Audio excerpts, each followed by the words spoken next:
Simak kisah nyata berikut ini. Pada suatu hari ada seorang ateis memasuki sebuah masjid dan langsung bergabung dengan kerumunan jamaah. Kemudian dia mengajukan 3 buah pertanyaan, tapi dengan syarat harus dijawab dengan menggunakan akal.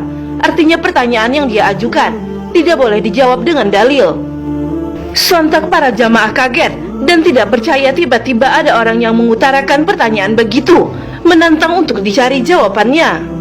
Walhasil, kemudian dia menantang orang-orang yang ada di masjid untuk menjawab pertanyaan-pertanyaan sebanyak 3 poin. Pertanyaan pertama, siapa yang menciptakan Allah? Bukankah semua yang ada di dunia ada karena adanya penciptanya? Bagaimana mungkin Allah ada jika tidak ada penciptanya?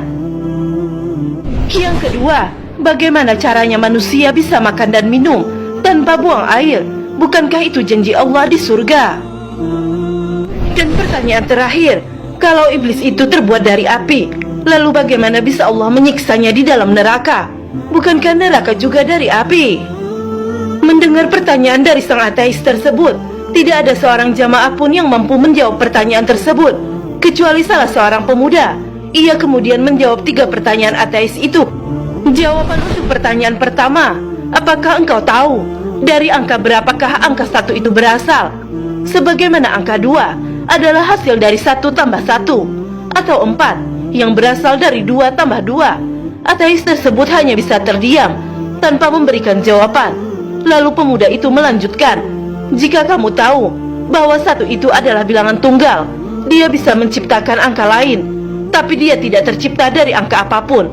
Lalu apa yang membuatmu sulit untuk memahami bahwa Allah itu zat maha tunggal yang maha mencipta tapi tak bisa diciptakan? Ateis mulai serius dan sedikit mengangguk.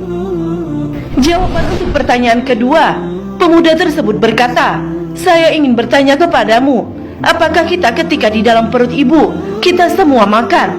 Apakah kita juga minum? Kalau memang kita makan dan minum, lalu bagaimana kita buang air ketika di dalam perut ibu kita dulu?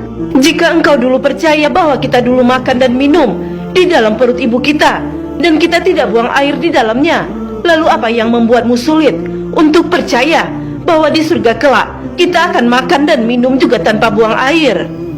Tampak ateis itu semakin melongo dan hanya bisa diam. Jawaban untuk nomor 3 kali ini sungguh mengejutkan, karena ketika menjawab pertanyaan ketiga, pemuda tersebut tiba-tiba saja seketika menampar tepat di muka ateis tersebut dengan sangat keras. Dan sang ateis pun tersebut merasa kesakitan dan marah-marah kepada pemuda tersebut.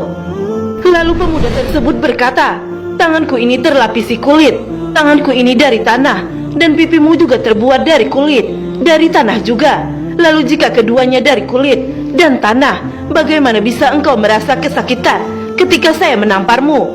Bukankah keduanya juga tercipta dari bahan yang sama, sebagaimana iblis setan dan api neraka?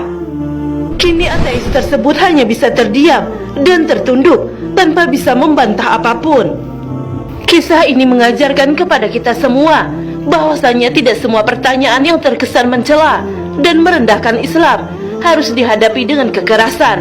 Justru kita harus menghadapi hal-hal seperti ini dengan ilmu, seperti pemuda tadi yang dengan cerdas mampu menjawab pertanyaan-pertanyaan yang mungkin bagi kita pertanyaan tersebut sangatlah sulit untuk dijawab. Subhanallah. Lalu siapakah pemuda tadi yang berani menampar ateis tersebut dan memberi logika cerdas? Ada yang mengatakan bahwa pemuda tersebut adalah Imam Abu Hanifah rahimahullah ketika beliau masih muda. Sahabat pedang Islam yang dirahmati Allah, semoga dengan kisah ini membawa hikmah yang luar biasa bagi kita semua. Semoga dengan kisah ini juga kita lebih meningkatkan keimanan dan ketakwaan kita kepada Allah. Wallahu a'lam bishawab. Semoga bermanfaat. Akhirul kalam. Wassalamualaikum warahmatullahi wabarakatuh.